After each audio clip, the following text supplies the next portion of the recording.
கலிமா தொழுகையுடன் கவின்மிகு நோன்பிருந்து கனிவுடன் தக்காத்தை கொடுத்து நலமுடன் உடலும் பொருளும் இருந்தால் ஹஜ்ஜை முடிக்கணும் அடுத்து.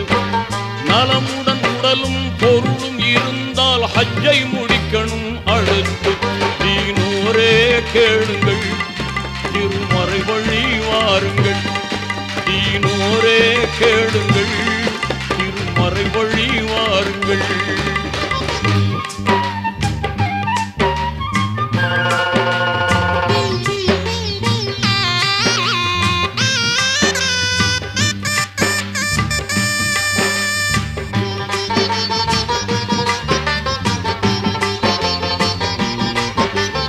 இறைவன் ஒருவன் என்ற இனிய கொள்கையை மறையாய் கொண்டது இஸ்லாம். இறைவன் ஒருவன் என்ற இனிய கொள்கையை மறையாய் கொண்ட